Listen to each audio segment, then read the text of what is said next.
अस्सलाम वालेकुम या अली मदद समूरी संगत के गाजी अब्बास खुश रखे मौला अली हसन हुसैन ऐं लाल बत्ती अस्पताल में हुअसि। तमामु दोस्तनि माना जेका मुंहिंजी दिलि सां मदद कई।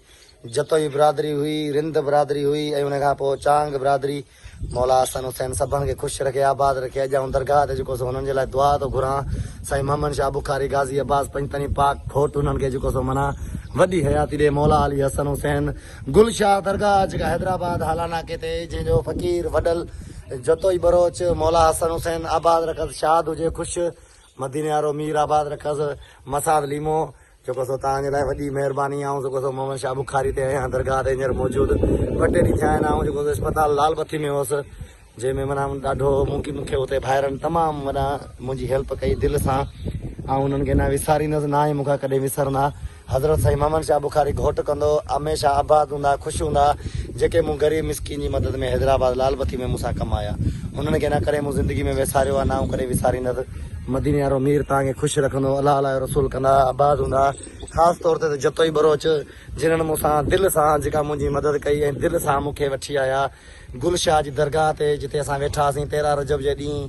केक कटियोसीं, केक खाधोसीं। जतोई नादर अली, जतोई काशी, जतोई वॾो फ़क़ीर गुलशाह जो जेको जतोई बरोच आहे, मदीने वारो मीर आबाद रखसि। ॿियो असांजो अली रिंद मौला हुसैन आबाद रखसि। हैदराबाद शहर जो जेको माना ज़मीनदार आहे सुलझल, जिन्हनि असांखे चयो त असां तव्हांजी साईं मोहम्मद शाह जी दरगाह बुखारी ते बाक़ाइदगी सां ईंदासीं। हीअ असांजो साईं मोहम्मद शाह बुखारी जी दरगाह आहे। मदीने वारो मीर तव्हांखे आबाद रखे, ख़ुशि हुजो, गाज़ी अब्बास करे। अलाह अलाह रसूल तव्हांखे माना ख़ुशि रहे। मुंहिंजी इहा ई दुआ आहे, मदीने वारो मीर तव्हांखे आबाद रखे। कुल जान जे सदके तव्हांजो ख़ैरु, तव्हांजे पोयां बचनि जो ख़ैरु। मदीने वारो मीर, ऐं ग़रीब आहियां, मिसकिन आहियां, मौलाई आहियां, त तव्हां सभिनि खे ई साईं मोहम्मद शाह बुखारी घोट कंदो, आबाद हूंदा, ख़ुशि हूंदा। मदीने वारो मीर कंदो, कॾहिं बि तव्हां जेको सभु कोसो वाह कोन ॾिसंदा। मौला अली कंदो, ख़ुशि हूंदा। बादशाह पीर कंदो। हीअ असांजा फ़क़ीर चवनि पिया गबारिया अली मदद गबार। हेॾां हिकिड़ो अर्ज़ु आहे, जतोई बरोच जेके मूंखे गॾिया हैदराबाद में गुलशाह जी दरगाह ते रहनि था, VIP जतोई बरोच, यासिर जतोई, यासीन जतोई, नादर जतोई, ऐं उन खां पोइ फ़क़ीर वडल जेको गुलशाह जी दरगाह ते वेहे थो। तमामु माना अनेस्ट माण्हू आहे। सभिनि जतोयनि जे नाले ते दमदम जी दरदार कलंदर बुखारी सरकार करे ख़ुशि हुजो। जतोई बरोच इमाम हसन हुसैन करे आबाद हुजो।